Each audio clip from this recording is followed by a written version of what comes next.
اب ہم پھر آ رہے ہیں مکی جنت میں داخل ہو رہے ہیں. یہاں سے اب آخری گروپ شروع ہو رہا ہے. آخری منزل تو سورہ قاف سے شروع ہوئی تھی. چھٹا گروپ مکی اور مدنی صورتوں کا یہاں ختم ہو گیا. 7 صورتیں حسین ترین صورتیں قرآن کی. وہ پہلی 7 صورتیں تھیں، سورہ قاف، سورہ ذاریات، سورہ طور، سورہ نجم، سورہ قمر، سورہ رحمان، عروس القرآن، پھر سورہ واقعہ.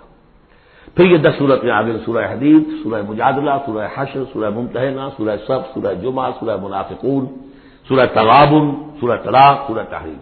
اب پھر یہ مکی قرآن مجید، یہ آخری گروپ ہے. اس میں بھی پہلی 6 صورتیں جو ہیں وہ 3 کے سب گروپس کی شکل میں ہیں. سورہ ملک بڑی، جیسے سورہ قاف وہاں تھی اسی مقام پر یہاں سورہ ملک ہے. بہت جامع اس کی تاثیر، اور یہ بہت حضور کو عزیز تھی.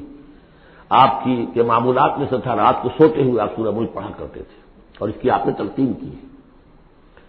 بسم اللہ الرحمن الرحیم. تبارک الذی بیدہ الملک وہو علی کل شیء قدیر. بڑی بابرکت ہے وہ ہستی جس کے ہاتھ میں ہے بادشاہی، راج اس کا ہے. یہ ہے دین کا سیاسی پہلو. پوری کائنات پر اس کا راج چل رہا ہے. دنیا میں بغاوت ہے. کیوں ہے؟ وہ اپنے ایمان کے دعوے داروں کا امتحان لینا چاہتا ہے بس. ورنہ سورج، چاند، گیلیکسیز، پوری کائنات اور خود ہمارے جسم کا ایک ذرہ اس کے قانون کا پابند ہے، تابع ہے. ہمارا جسم ہمارے اختیار میں کہاں ہے؟ میں تنگ آ جاتا ہوں، 2 دن ہوتے ہیں یہاں سے تو طبیعت خراب ہو جاتی ہے، جب تک کہ میں وقت لگتا ہے پینسل لے کر بیٹھتا ہوں. اگر میں چاہوں کہ یہاں بال نہ آئے، میرا جسم ہے، میرا تو اختیار نہیں، وہ تو آئیں گے. تو ہمارا جسم بھی جہاں تک اس کی فزیولوجی کا تعلق ہے، اس کی اناٹمی کا تعلق ہے، یہ سارا اللہ کے قانون کے تابع، میرے تابع تو نہیں. میں چاہوں میرا دل ذرا رک جائے، جب چاہوں میں اس کو اسٹارٹ کر دوں تو یہ تو نہیں ہوگا. جب بند ہوگا بند ہو جائے گا، میرے اختیار میں نہیں ہے. لیکن یہ کہ جو ہماری اختیاری زندگی ہے اس میں ہم نے طے کر لیا ہے کہ اللہ کی نہیں مانیں گے، اپنی مانیں گے، اپنی مانیں گے، اپنی بیویوں کی مانیں گے، اور جو بھی نظام ہے اس کے ساتھ وفاداری کریں گے، چاکری کریں گے، ان کی ملازمت کریں گے، ان کے رتھوں کے اندر ہم بیل بن کر جتیں گے تاکہ ہمیں عیش ملے، دنیا کے اندر ہمارے لیے مقامات ہوں، ہماری عیش. بس اللہ اللہ خیر اللہ. تو یہ ہے اصل میں امتحان. ورنہ پادشاہی یہاں اب بھی اسی کی ہے. یہ صرف ہلدی کی گانٹھ ہے جسے لے کر ہم پنساری بن کر بیٹھ گئے. میری مرضی، میرا خیال، میرا نظریہ یہ ہے. اور ہمارے نزدیک جو ہے طریقت قم المثلی، ہمارے جو کلچر ہے، مثالی نظام جو ہم نے بنایا ہے، ہمیں اس کی حفاظت کرنی ہے. تبارک الذی بیدہ الملک وہو علی کل شیء قدیر. وہ ہر چیز پر قادر ہے. الذی خلق الموت والحیات لیبلوکم ایکم احسن عملا. اب دیکھیے ہم نے حیات انسانی کا جو اب تک سمجھا ہے، جس کو کہ عمرو نے، جو کہ بہت بڑا شاعر ہے، اس نے اپنی بیوی سے خطاب کر کے کہا ہے حیات ثم موت ثم بعث حدیث و خرافات یا عمری. یہ کیا ہے؟ زندگی پھر موت پھر زندگی، یہ کیا سب حدیث و خرافات معاذ اللہ. ہم نے بھی دیکھا پہلے کنتم امواتا فاحیاکم ثم یمیتکم ثم یحییکم ثم الیہ ترجعون. یہ وقفے کیوں ڈالے گئے؟ یہ موت کا وقفہ کیوں ڈال کر زندگی کا ایک حصہ نکال دیا علیحدہ؟ 30 40 50 60 سال یہ دنیا کی زندگی، پھر موت کا وقفہ. موت ایک زندگی کا وقفہ ہے، یعنی آگے بڑھیں گے دم لے کر. کیوں؟ اس کی حکمت بتائی جو ہم پڑھائیں سورہ واقعہ میں. قدرنا بینکم الموت، تمہاری ہی زندگی کا تسلسل ہے جس میں ہم نے ایک وقفہ موت کا ڈال دیا ہے. کیوں ڈالا ہے؟ خلق الموت والحیات لیبلوکم ایکم احسن عملا. یہ جو چنک علیحدہ کیا ہے یہ اس لیے کہ تمہاری آزمائش ہو، امتحان ہو، تمہیں جانچا جائے. وہ 3 گھنٹے کا امتحان ہوتا تھا جو دیتے تھے تم کبھی اسکولوں میں، اب یہ 30 برس کا سمجھ. اور واقعی 30 برس ہی ہوتے ہیں آدمی کے پاس.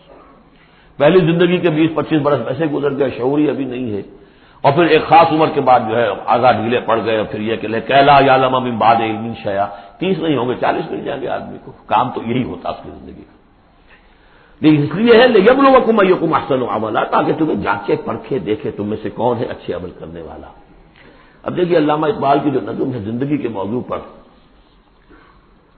واقعہ یہ ہے کہ بہت چوٹی کی چیز ہے، بہت عمدہ چیز ہے.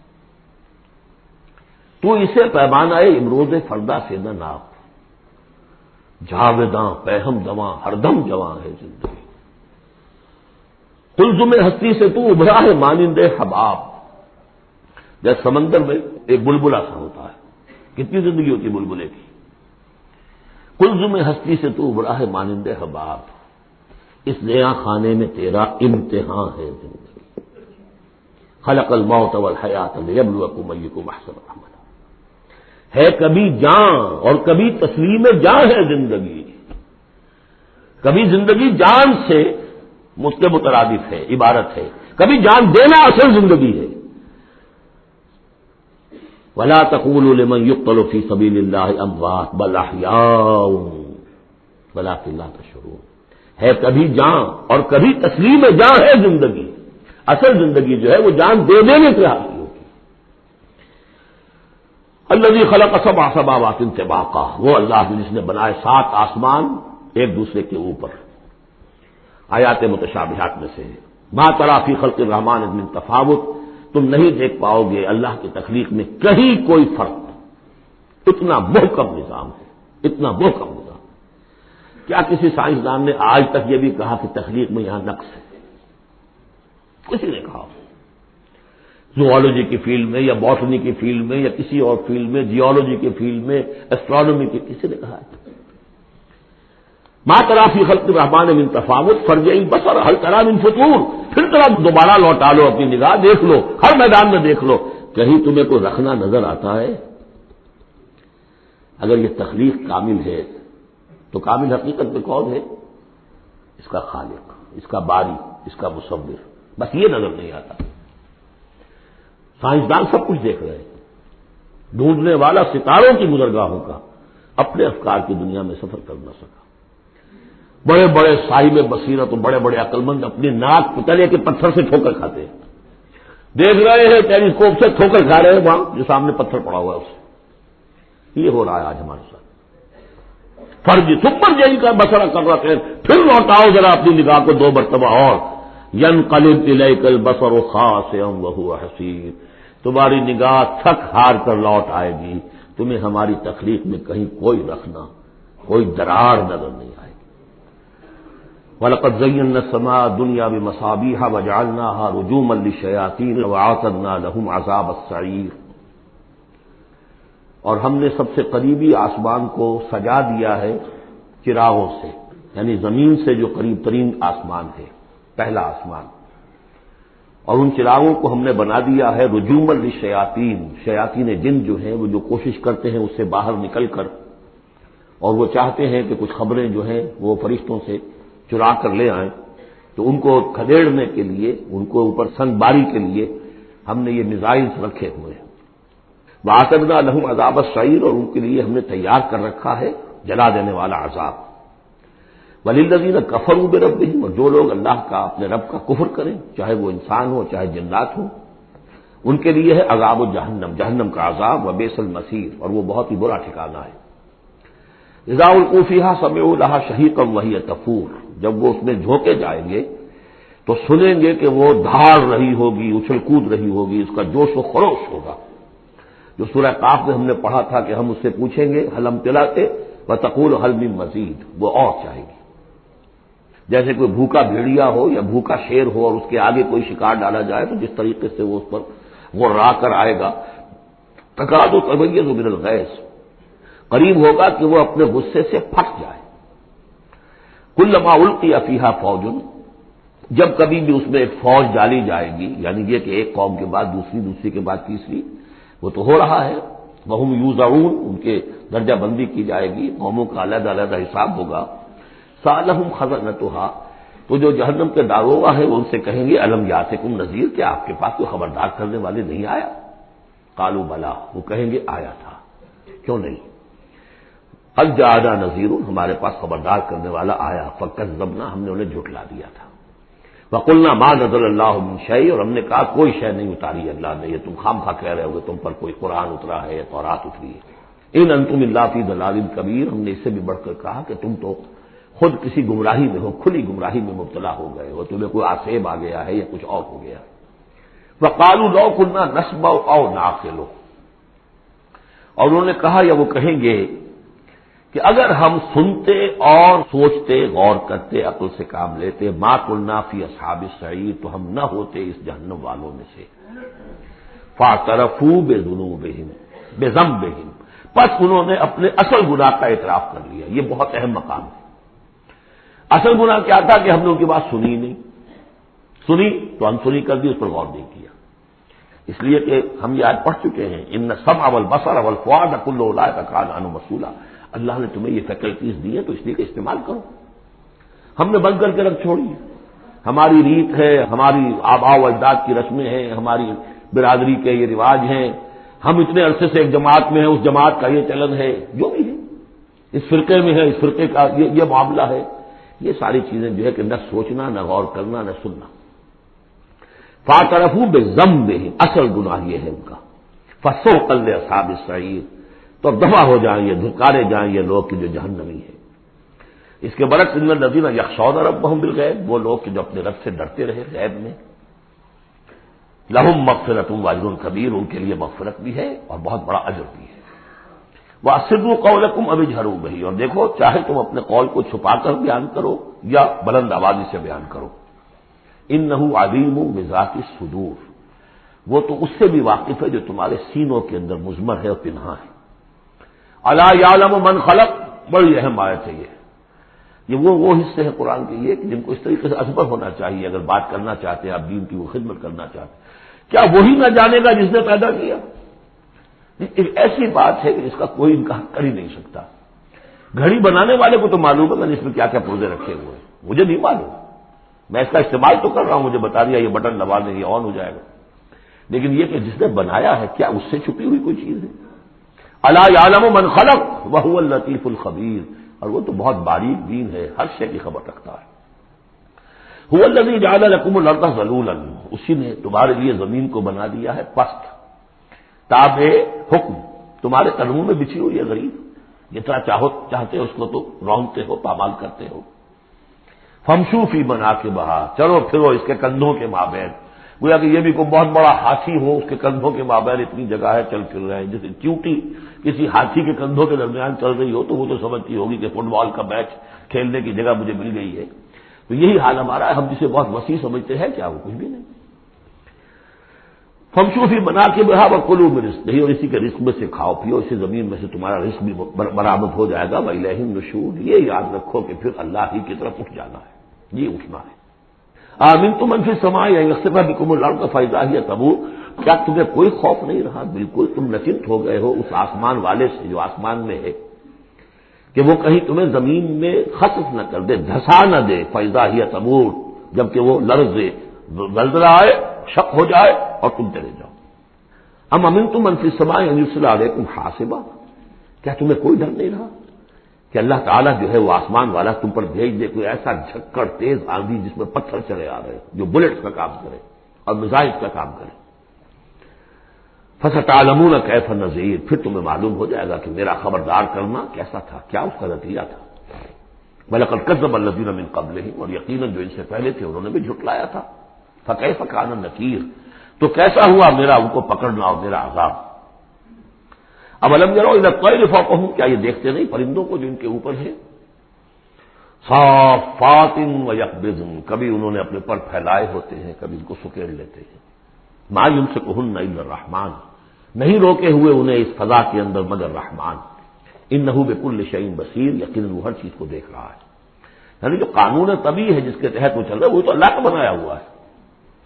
امن ھذا الذی هو جند لکم ینصرکم من دون الرحمن، بھلا وہ کون ہے جو تمہارا لشکر بن جائے اور تمہاری مدد کرے رحمان کے مقابلے میں؟ ان الکافرون الا فی غرور، نہیں ہے یہ کافر مگر دھوکے میں آ گئے، بہکاوے میں آ گئے۔ امن ھذا الذی یرزقکم من امسک رزقا، پھر بھلا کون ہے وہ جو تمہیں رزق دے سکے اگر اللہ اپنے رزق کے خزانوں کو روک لے؟ بل لجوا فی عتو و نفور، نہیں یہ لوگ اپنی شرارت میں اور نفرت میں بہت آگے بڑھ گئے۔ افمن یمشی مکبا، یہ آیت بہت اہم ہے حکمت قرآن کے اعتبار سے، فلسفے کے اعتبار سے۔ افمن یمشی مکبا علی وجہہ اہدی امن یمشی سویا علی صراط مستقیم، دو انسانوں کا تصور کرو، ایک شخص وہ ہے کہ جو اوندھے منہ پیٹ کے بل گھسٹ رہا ہے، ایک وہ جو سیدھا کھڑا ہے، سیدھے راستے پر چل رہا ہے۔ کون ہوگا زیادہ ہدایت پر؟ اس میں نقشہ پھینک دیا گیا ہے، جو لوگ حیوانی سطح پر زندگی بسر کر رہے ہیں صرف انسٹنکٹس کی وجہ سے زندہ ہے، پیٹ معاشی جدوجہد اسی کے لیے زندہ ہے، گھسٹ رہے ہیں اسی میں، اس اوندھے پڑے وہ انسان کے معنی نہیں جنہیں آگے کا کچھ پتہ نہیں آگے کہاں جانا ہے، وہ تو ان کے انسٹنکٹس انہیں چلا رہے ہیں، بالکل اینیمل لیول کے اوپر زندگی گزار رہے ہیں، اوندھے منہ، انہیں کیا نظر آئے گا راستہ کون سا ہے، کدھر جانا ہے؟ ایک شخص کھڑا ہے سیدھا، اپنی منزل اس نے معین کر لی ہے۔ یہ بالکل وہی فلسفہ ہے جو سورہ حج میں آ چکا ہے۔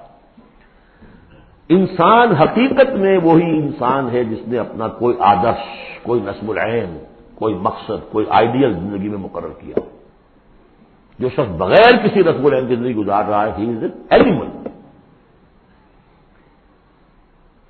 اولئک کالانعام بل ھم اضل، حیوانات جو ہیں یہ چوپائے، ان کی زندگی کا کوئی مقصد نہیں ہے۔ وہ تو اللہ نے ہمارے کام کے لیے پیدا کر دیا، آپ انہوں کاٹوں گوشت کھائیں اور ان کی چمڑوں سے جوتیاں بنائیں، وہ جی رہے وہ خالص انسٹنکٹس کے اوپر، ان کی جبلتیں ہیں، صرف جبلت کے تحت ہیں۔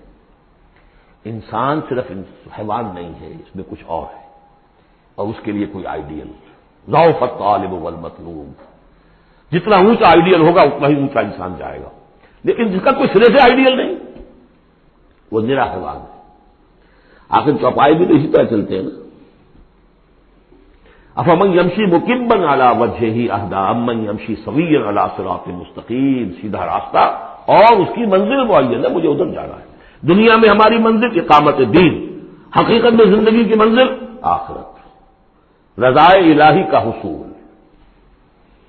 قل هو الذی انشأکم وجعل لکم السمع والابصار والافئدہ، کہہ دیجئے وہی ہے جس نے تمہیں انشاء اٹھانا، تمہیں بنایا بڑھایا، وجعل لکم السمع والابصار والافئدہ، تمہیں کان دیے، آنکھیں دی اور دل دیے یا عقل دی۔ عام طور پر قرآن میں سمع پہلے کیوں آتا ہے اور بصار بعد میں کیوں آتا ہے؟ انسانی علم کا جب آپ جائزہ لیں گے تو اس میں پہلا حصہ ہوتا ہے جو پہلی نسلوں نے علم حاصل کیا ہوا ہے، اس کو آپ اخذ کرتے ہیں اپنی سماعت سے۔ آپ سنتے ہیں، کلاس میں لیکچر ہو رہا ہے، پروفیسر لیکچر دے رہا ہے، جو کچھ ہوا ہے پہلے وہ آپ نے پچھلی نسلوں کا جو بھی ذخیرہ معلومات ہے وہ جمع کیا، اب آپ نے آبزرو کیا، کچھ اور معلومات حاصل کی، کچھ نئی حقیقتیں آپ پر منکشف ہوئیں اور پھر آپ نے اس کو جوڑا، ایک قدم آگے گئے۔ ان السمع والبصر والفؤاد کل اولئک کان عنہ مسئولا قلیلا ما تشکرون، بہت کم ہی شکر ہے جو تم کرتے ہو۔ قل هو الذی ذرأکم فی الارض والیہ تحشرون، کہہ دیجیے اسی نے تمہیں پھیلا دیا ہے زمین میں اور اسی کی طرف تم اکٹھے کر دیے جاؤ گے، جمع کر دیے جاؤ گے۔ وَيَقُولُونَ مَتَىٰ هَٰذَا الْوَعْدُ إِن كُنتُمْ صَادِقِينَ، وہ کہتے کب ہوگا یہ وعدہ، کب پورا ہوگا، اگر تم سچے ہو تو بتاؤ۔ قُلْ إِنَّمَا الْعِلْمُ عِندَ اللَّهِ، کہہ دیجیے کہ اس کا علم اللہ کے پاس ہے، آخرت کب آئے گی، وَاللَّهُ عِندَهُ عِلْمُ السَّاعَةِ، اللہ ہی کے پاس اس کا علم ہے۔ وَإِنَّمَا أَنَا نَذِيرٌ مُّبِينٌ، اور میں تو بس صرف ایک واضح اور صاف صاف ڈرا دینے والا ہوں، اس کے سوا میری ذمہ داری کوئی نہیں۔ فَلَمَّا رَأَوْهُ زُلْفَةً، پھر جب وہ دیکھیں گے اس کو قریب آ گئی، سیئت وجوہ الذین کفروا، تو ان کے چہروں کے حلیے بگڑ جائیں گے، برے ہو جائیں گے ان کے چہرے، ان کافروں کے۔ وقیل ھذا الذی کنتم بہ تدعون، اور کہا جائے گا یہ ہے وہ جس کو تم مطالبہ کرتے تھے کہ لاؤ اور لے آؤ جلدی سے۔ قل ارأیتم ان اہلکنی اللہ ومن معی او رحمنا فمن یجیر الکافرین من عذاب الیم، اے نبی ان سے کہیے دیکھو اگر مجھے میرا رب، میرا اللہ ہلاک کر دے، یا اور جو میرے ساتھ ہیں ان سب کو بھی ہلاک کر دے، یا اللہ تعالی ہم پر رحم فرمائے، سوال یہ ہے کہ تمہیں کون بچائے گا، کافروں کو کون بچائے گا عذاب علیم سے؟ ہمارا جو بھی ہو ہم ناکام رہ جائیں، تمہارے نزدیک ناکام ہو گئے، ہمارے نزدیک تو کوئی ناکامی ہے ہی نہیں۔ هل تربصون بنا الا احدى الحسنيين، دو اعلیٰ صورتیں ہیں، ان میں تیسری کوئی صورت ہے ہی نہیں۔ یا ہمارا رب ہمیں سب کو جام شہادت نوش کروا دے، کامیابی کامیابی، سب سے بڑی کامیابی تو یہی ہے، اور کامیاب ہو کر اگر واپس آ گئے تو تم بھی کہو گے کہ کامیاب ہو۔ لیکن تم سوچو کہ کافروں کو کون بچائے گا دردناک عذاب سے؟ قل هو الرحمن آمنا به، کہہ دیجیے وہ رحمان ہے، اس پر ہم تو ایمان لا چکے ہیں، وعلیہ توکلنا، اور اسی پر ہمارا توکل۔ نوٹ کر لیجیے یہ صورتیں جو ہے بالکل ابتدائی زمانے کی صورتیں ہیں۔ ابھی سمجھیے کہ یہ ابتدائی رد و قضا ہے، جس کی آخری شکلیں وہ ہیں جو سورہ انعام اور سورہ اعراف اور سورہ یونس اور سورہ ہود میں ہم دیکھا ہے۔ فستعلمون من هو فی ضلال مبین، تو عنقریب تمہیں معلوم ہو جائے گا کہ کھلی گمراہی میں کون تھا، ہم تھے یا تم تھے۔ قل ارأیتم ان اصبح ماؤکم غورا، ذرا ایک بات پر اور غور کرو، اگر تمہارا یہ پانی جو زمین کا ہے وہ نیچے اتر جائے، کبھی کبھی ایک دم بہت جو ہے ایک الارم ہو جاتا ہے کہ پانی کی سطح نیچے جا رہی ہے، بارشیں کم ہوئی ہیں، پانی کی سطح نیچے جا رہی ہے، کہاں سے لائیں گے پانی؟ وہ تو پھر بھی ابھی ایک حد تک ہی نیچے جاتی ہے، یہ پانی اور نیچے چلا جائے، فمن یاتیکم من ماء معین، کون ہے وہ جو لائے گا تمہارے پاس وہ پانی صاف نکھرا ہوا پانی۔ بارک اللہ لی ولکم فی القرآن العظیم ونفعنی وإیاکم بالآیات والذکر الحکیم۔